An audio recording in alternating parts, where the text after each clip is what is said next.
बिस्मिल्लाहिर्रहमानिर्रहीम। अस्सलाम वालेकुम नाज़रीन, आप यूट्यूब चैनल देख रहे हैं। मैं इमरान खान हूँ। इस वक्त बयानिए की एक जंग चल रही है और बयानिया बनाया नहीं जा पा रहा, यानी बड़ी अजीब अजीब चीज़ें हो रही हैं।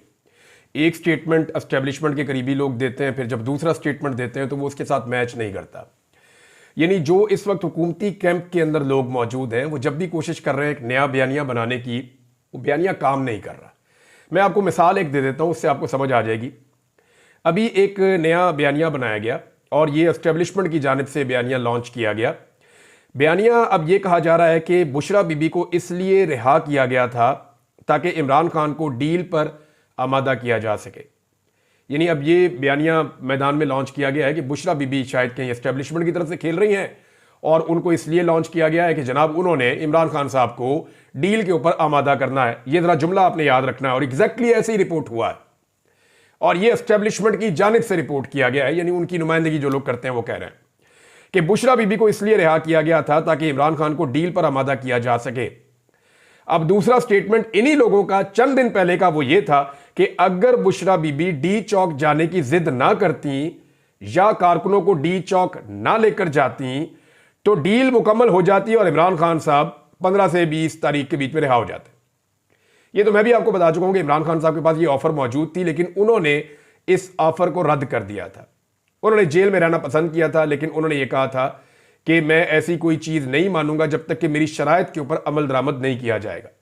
फिर 26 में जो कत्लेआम हो गया तो सिचुएशन पूरी की पूरी बदल गई। अब ये दो अलग स्टेटमेंट है।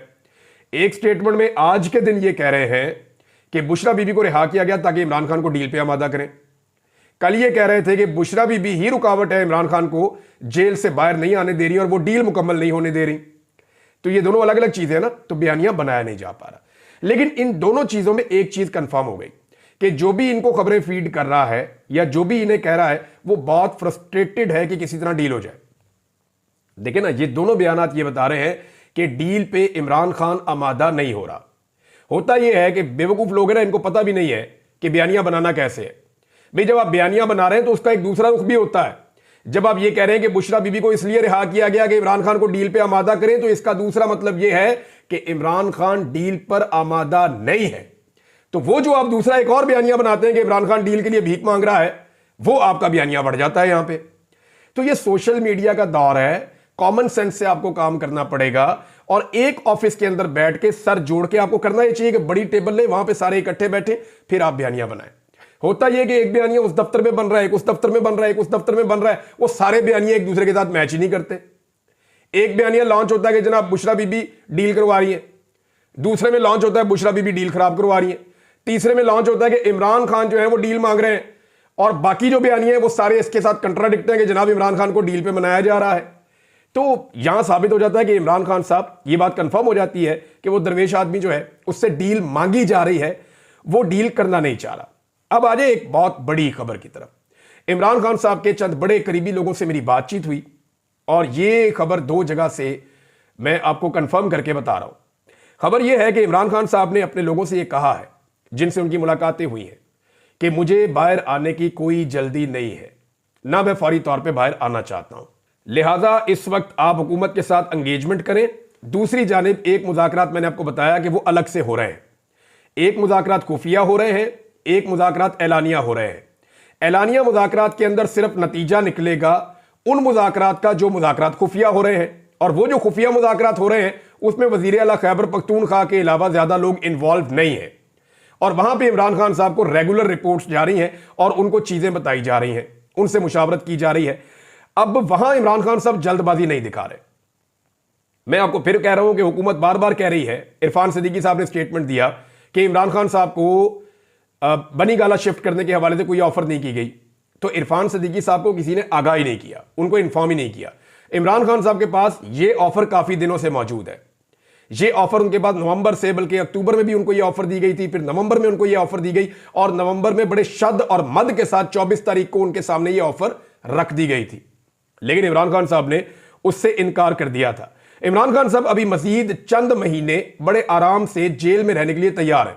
अब तो मौसम भी अच्छा है, कोई इतनी शिद्दत नहीं है, तो इमरान खान साहब जेल में वक्त गुजारने के लिए तैयार है और वो ये कहते हैं कि मैं नजरबंदी में नहीं जाऊंगा। देखें, अगर इमरान खान साहब बनी गाला में नज़रबंदी पसंद कर लेते हैं अपने लिए और वो कहते हैं ठीक है मुझे बनी गाला में आप नज़रबंद कर लें, क्योंकि पूरे सिस्टम की ये डिमांड है कि आप पहले अपने घर जाएं, वहां से फिर आप अदालतों के जरिए आज़ाद हो जाएं। अब ऑफर्स क्या है इस वक्त इमरान खान के पास, वो मैं आपको बता देता हूं। ऑफर यह है कि जनाब आप अपने घर में जाके हाउस अरेस्ट हो जाएं, हम अदलिया के ऊपर से दबाव खत्म कर देंगे, आप अदलिया में अपने केसेस का सामना करके कानून के मुताबिक अपनी आज़ादी आप ले लें, और जब आपको आज़ादी मिल जाए तो उस वक्त आप अपने घर में होंगे और वहीं पे आपके ऊपर से जो जेल का अमला उसको हटा लिया जाएगा और चीज़ें नॉर्मलाइज हो जाएंगी। एक तो ये उनको ऑफर दी गई है, लेकिन इसमें डिमांड ये की गई है कि अब आप इदारों के हवाले से अपनी पॉलिसी को थोड़ा सा बदल दें और एस्टेब्लिशमेंट के ऊपर स्पेशली जो टॉप 3 लोग हैं उनके ऊपर बिल्कुल तनकीद ना की जाए, बल्कि उनका नाम भी ना लिया जाए। इस किस्म के मुतालबात किए गए हैं अब।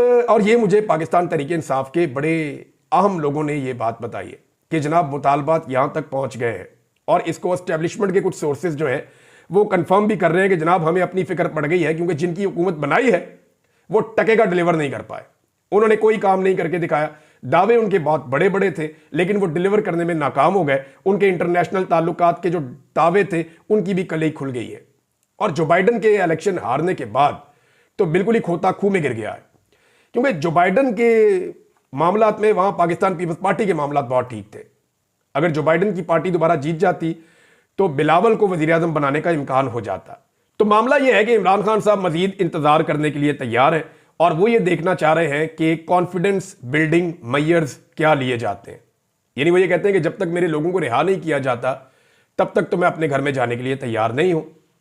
और इमरान खान साहब से जो मुतालबात हैं वो मैंने आपके सामने रख दिए कि फौरी तौर पर हुकूमत को ना गिराएं, फौरी तौर पर कोई तहरीक ना चलाएं, आप अपने घर चले जाएं, अदलिया के ऊपर से हम दबाव हटा लेंगे, मैनेज नहीं करेंगे, आप अपने फैसले अपने हक में ले लें, आपके लोग भी आहिस्ता आहिस्ता छूट जाएंगे, आप अपनी पाबंदी खत्म करवा के जो है वो कौमी असम्बली के मेंबर बन के आकर कौमी असम्बली में भी बैठ सकते हैं, फिर वक्त के साथ साथ आप अपनी तहरीक चला लीजिएगा। तो नॉर्मल तरीके से चीज़ों को ऊपर एक्सीलेट करें आप।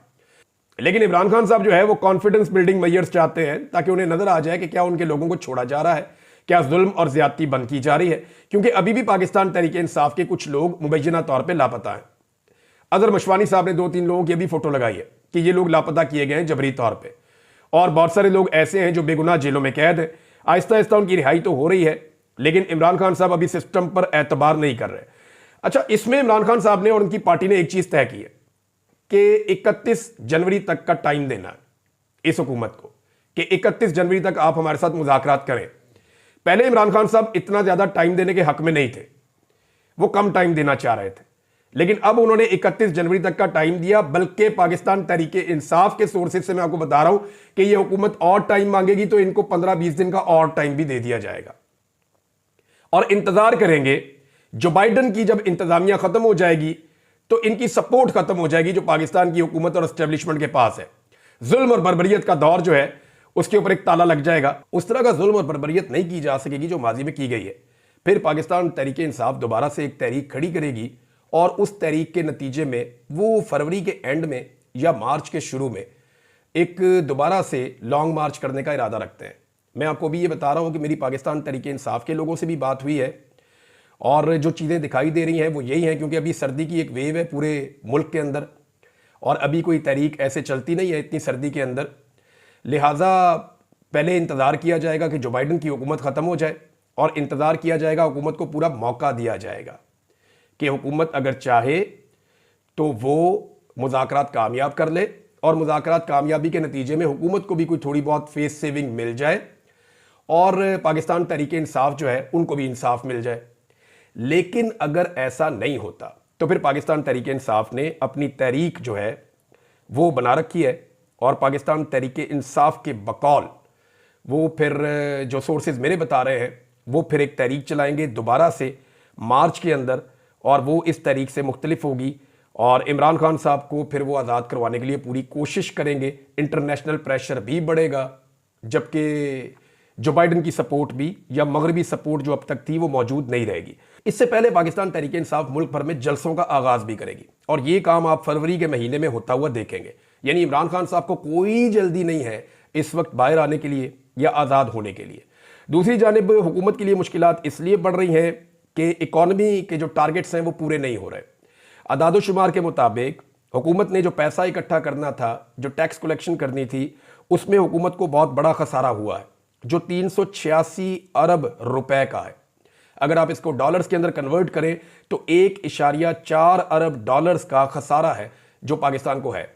जो टारगेट पूरा करना था, आईएमएफ के साथ जो वादा किया हुआ था, वो टारगेट पूरा नहीं हो पा रहा, बल्कि पाकिस्तान उस टारगेट से 1.4 अरब डॉलर पीछे है। तो अब आईएमएफ के साथ दोबारा बैठना पड़ेगा आने वाले कुछ अरसे के अंदर, और आईएमएफ की सपोर्ट हासिल करने के लिए पीछे जो बाइडन इंतजामिया की पहले जैसी सपोर्ट मौजूद नहीं होगी। यहां पे शहबाज राणा साहब ने भी एक खबर दी है, ये भी बड़ी अहम खबर है। शहबाज राणा साहब की खबर के मुताबिक माशी बेहतरी के लिए हुकूमत ने जो दावे किए थे वो दावे पूरे नहीं हो सके।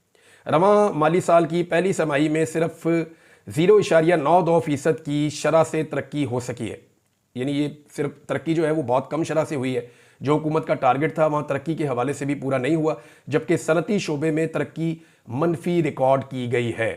तो हुकूमत मुआशी मैदान के अंदर लगातार नाकाम होती चली जा रही है। अदनान आदिल साहब के 3 ट्वीट्स हैं, मैं आपके सामने रखना चाहता हूँ। सीनियर जर्नलिस्ट हैं और उन्होंने जो तहकीकात की हैं वो मैं आपके साथ शेयर कर देता हूँ। अदनान आदिल साहब तीनों ट्वीट्स के अंदर कुछ ऐसी चीज़ें बता रहे हैं जो तवज्जो तलब है। एक, उन्होंने कहा कि नेपरा की अपनी रिपोर्ट के मुताबिक बिजली की पैदावार की असल कीमत 7 रुपये 62 पैसे फी यूनिट है। डिस्ट्रीब्यूशन कंपनीज मार्जिन 3 रुपये 10 पैसे है फी यूनिट, और ट्रांसमिशन चार्जेस 1 रुपये 37 पैसे फी यूनिट है। यानी बाकी सब टैक्सेस ताकि, और जो बाकी पैसे लिए जा रहे हैं ना, यानी ये टोटल पैसे सारे अगर आप इकट्ठे कर लें तो ये 12 रुपये से कम बनते हैं फी यूनिट लागत। लेकिन जो बाकी पैसे लिए जा रहे हैं, पाकिस्तान में लोगों को 60 रुपये का यूनिट भी पड़ रहा है, 50 रुपये का यूनिट भी पड़ रहा है। तो ये जो बाकी इजाफी पैसा है ये सारा का सारा हुकूमत की जेब में डाल रहा है। एक और ट्वीट में उन्होंने बताया कि नेपरा की सालाना रिपोर्ट के मुताबिक साल 2023 और 2024 में बिजली सारिफीन ने 33.88% बिजली इस्तेमाल की है। यानी सिर्फ 33% तकरीबन बिजली इस्तेमाल की है। बाकी जो 66 या 67% बिजली है वो इस्तेमाल नहीं हुई, लेकिन उसका बिल जो है वो सारिफीन ने अदा किया है। यानी आपने 1 यूनिट इस्तेमाल किया और आपने 3 यूनिट के पैसे दिए। ये पाकिस्तान के साथ किया गया, और ये सारा नतीजा है 2013 में जो नवाज शरीफ और शहबाज शरीफ ने एक घिनौना खेल शुरू किया था इस किस्म के पावर प्लांट लगाने का, जिनमें बहुत बड़े बड़े मुबैना तौर पे कमीशन थे, वो हमारे गले पड़ गए आकर। क्योंकि इन्होंने अपने फ़ायदे के लिए उस वक्त बहुत सारे पावर प्लांट लगा दिए थे। बहुत सारे ऐसे लोगों को फ़ायदा तो मिल गया था जिन्होंने अपने पावर प्लांट लगाए और उससे बेशुमार पैसा बनाया, लेकिन पाकिस्तान को उसका नुकसान हुआ। पाकिस्तानी 1 यूनिट खर्च करते हैं और 3 यूनिट्स के पैसे देते हैं। ये यहाँ पे अदनान आदिल साहब ने रिपोर्ट किया। साथ ही वो बता रहे हैं कि 34 खानदानों की मलकियत 70 आईपीपीज ने गुज़िश्ता 1 साल में मजमूई तौर पर 966 अरब रुपए वसूल किए हैं। ये सिर्फ 34 खानदान हैं जिनके 70 आईपीपीज हैं। इन्होंने 966 अरब रुपए वसूल किए। लगभग 1000 अरब रुपया इन्होंने पाकिस्तानियों से वसूल किया है, जिनमें से 620 अरब रुपए सिर्फ कैपेसिटी पेमेंट के हैं। यानी जितना पैसा वसूल किया उसमें जो 2 हिस्से, अगर 3 हिस्से किए जाए उस पैसे के, तो 1 हिस्से की हमने बिजली खरीदी है, बाकी 2 हिस्से जो है वो हमने बिजली बनाए बगैर उनको दिए। अंदाजा करें आप, यानी 966 अरब रुपया हमने उनको जो दिया है, उसमें से जो हमें बिजली मिली है वो 300 कुछ अरब की मिली है, जबकि 620 अरब रुपए की सिर्फ कैपेसिटी पेमेंट हमने पे की है। ये है पाकिस्तान के हालात। एक अच्छा इकदाम हुकूमत ने उठाया और ये बहुत अच्छा है अगर हुकूमत इसको कर गुजरे तो। हुकूमत ने फैसला किया है कि जो ईरान पाकिस्तान गैस पाइपलाइन है उसके ऊपर अमेरिका को एतमाद में लिया जाए, उसके साथ मुज़ाकरात किए जाए। ये बहुत पॉजिटिव साइन है, पाकिस्तान को हर हाल में ये करना चाहिए। अगर ये हुकूमत ये कर जाए तो ये इसका एक बहुत बड़ा कदम होगा, ये बहुत बड़ी कामयाबी होगी। हुकूमत ने दुरुस्त सिमत में ये कदम उठाया, क्योंकि देखें पाकिस्तान में जो गैस की कीमत है वो अगर आप गुज़िश्ता कुछ अरसे की बात करें तो 850% बढ़ी है। जिन लोगों को चंद हज़ार बिल आता था उनको लाख लाख रुपए बिल आ रहा है। इतने बड़े बिल आ रहे हैं कि लोग पे नहीं कर पा रहे गैस का बिल। लिहाजा अगर हुकूमत किसी तरह से अमेरिका को इस पर राज़ी करती है या मुज़ाकरात के नतीजे में या किसी भी तरह ईरान से सस्ती गैस खरीदने का मंसूबा पाकिस्तान बना लेता है, तो पाकिस्तान के अंदर गैस का बहरान बहुत हद तक टल जाएगा। लोगों को सस्ती गैस मिल जाएगी, आपकी सनतें भी चल जाएंगी, आपके जो सारिफीन हैं उनके लिए मसाइल भी हल हो जाएंगे। लिहाजा हुकूमत का ये एक पॉजिटिव कदम है, उन्हें इसके ऊपर ज़रूर आगे बढ़ना चाहिए। हामिद रज़ा काज़मी साहब ने एक बड़ा काम किया है। ये जो कमेटी है इंसानी हकूक़ की कौमी असम्बली की, उसके सरबराह हैं, और ये बड़े दिनों से कोशिश कर रहे थे कि जो 26 नवंबर को जो कुछ भी हुआ इस्लामाबाद में, उस मामले के ऊपर कमेटी का इजलास तलब किया जाए। बार बार कोई ना कोई रुकावट आ जाती थी, हत्ता कि यहाँ तक हुआ जब इन्होंने अपने सरकारी स्टाफ को कहा कि तमाम लोगों को खबर की जाए और कमेटी का इजलास बुलाया जाए, तो उसके बाद वो जो सरकारी स्टाफ है उनके घर में 1 दर्जन से ज़्यादा डाले पहुँच गए। नामालूम अफराद पुलिस के साथ पहुँच गए और उन पर शदीद दबाव डाला कि कोई भी तरीका करो, हामिद रज़ा काज़मी को गिरफ्तार करवाओ ताकि ये मामला जो है इसको रोका जा सके। लेकिन बड़ी कोशिशों के बाद बिल आखिर वो कामयाब हो गए और कमेटी का इजलास गुज़िश्ता रोज़ हुआ है। उसमें हामिद रज़ा काज़मी साहब ने बड़े सख्त सवालात उठाए हैं, IG को भी तलब किया है, उससे भी सवालात उठाए हैं और बहुत सारी ऐसी चीज़ें अब वो सामने लेकर आ गए हैं जिसमें जवाब देना पड़ेगा हुकूमत को। CCTV फुटेज के हवाले से वो प्लान कर रहे हैं, वो भी लेंगे। जो अस्पतालों का रिकॉर्ड है वो भी मांगा जाएगा। पुलिस से गोली चलाने का जवाब भी मांगा जाएगा। वहाँ पे जो SP इस्लामाबाद है उनके हवाले से बड़े सख्त सवालात हुए। SP ने कहा जी कि हमने लोगों को रोका, वहाँ पे हम तो रेड जोन में दाखिल नहीं होने दे रहे थे। तो इस पे जो हामिद रज़ा काज़मी साहब ने कहा जी आप कैसे लोगों को गोलियां मार सकते हैं, गोली तो आप नहीं चला सकते। अगर कोई ट्रैफिक का रूल्स की खिलाफ वर्जी कर रहा है तो आप चालान करेंगे या मैक्सिमम आप गिरफ्तार कर सकते हैं, आप लोगों को गोलियां नहीं मार सकते। ये गोलियां मारकर बहुत बड़ी गलती की गई है। बहरहाल अभी ये मामला आगे चलेगा। मेरी हामिद रज़ा काज़मी साहब से बात हुई तो उनका ये कहना है कि इसको हम यूं नहीं छोड़ेंगे, इस मामले को मंतकी अंजाम तक पहुंचाएंगे। अब नाज़रीन एक और इशू पे मैं आखिर में बात करना चाहता हूं। अगर कोई ये कहता है ना पाकिस्तान में कि जो पाकिस्तान के बड़े बड़े फैसले हैं दाखिली नौइयत के, खारजी नौइयत के और दिफाई नौइयत के, वो पाकिस्तान के सियासतदानों ने किया है, तो वो अपने आप को भी धोखा देता है और पाकिस्तानियों को भी धोखा देता है, अपने देखने और सुनने वालों को भी धोखा देता है। जो 1971 है ना, वो सियासतदानों की वजह से नहीं हुआ था। अफगान जहाज डॉलरों की एवज जो किया गया था वो सियासतदानों का फैसला नहीं था। अमरीकी वॉर एंड टेरर का हिस्सा बनना पाकिस्तान की जानिब से ये सियासतदानों का फैसला नहीं था। जितने पाकिस्तान में मिलिट्री ऑपरेशंस हुए हैं वो सियासतदानों ने प्लान नहीं किए। दहशतगर्दों से मुज़ाकरात सियासतदानों के फैसले के मुताबिक नहीं हुए। TTP से मुज़ाकरात सिर्फ इमरान खान का फैसला कैसे हो सकता है? खारजा और दाखिला पॉलिसियाँ सियासी हुकूमतों को बनाना चाहिए, लेकिन ये पाकिस्तान में सियासी हुकूमतें नहीं बनाती। पाकिस्तान में गुज़िश्ता 70 सालों से 4 मार्शल लगे और उसके अलावा मुल्क के तमाम बड़े फैसले जमहूरी अदवार या आप कह लेंगे सो कॉल्ड जमहूरी अदवार में भी एस्टेब्लिशमेंट ने ही किए हैं। कभी मलबा नवाज शरीफ पे पड़ जाता है, कभी भुट्टो पे पड़ जाता है, कभी बेनज़ीर पे पड़ जाता है, कभी किसी और पर डाल दिया जाता है और आज ये मलबा इमरान खान पे डाला जा रहा है। फैसला करने वाले एस्टेब्लिशमेंट के किरदार हमेशा बरी-उज़्ज़िम्मा हो जाते हैं। कभी उन्हें उनकी हरकत की वजह से कटहरे में खड़ा नहीं किया गया। जब भी कोई सियासतदान इनकार करता है ना तो उसके खिलाफ गेम हो जाती है। जैसे आपको याद होगा कायद आज़म के साथ क्या हुआ, फातिमा जिन्ना के साथ क्या हुआ, लियाकत अली खान के साथ क्या हुआ, जुल्फ़िकार अली भुट्टो के साथ क्या हुआ, दीगर और बहुत सारे सियासतदान हैं, बेनज़ीर भुट्टो के साथ क्या हुआ और फाइनली इमरान खान साहब के साथ क्या हुआ। कुछ सियासतदानों को इस खेल की समझ आ गई है। अब वो एस्टेब्लिशमेंट के साथ कुछ लो और कुछ दो का खेल खेलते हैं। जैसे मियां नवाज शरीफ है, जैसे फजलुर रहमान साहब हैं, जैसे जरदारी साहब हैं, तो उनको डीलिंग करनी आ गई है। उन्हें पता चल गया कि इनके साथ डीलिंग करो, कुछ इनको ब्लैकमेल करो, कुछ इनसे ब्लैकमेल हो जाओ, तो कुछ ले और दे कर इक़्तिदार का हिस्सा बने रहें। तो नाज़रीन अब तक के लिए इतना ही। अपना ख्याल रखिएगा, अपने इस चैनल का भी। अल्लाह हाफ़िज़।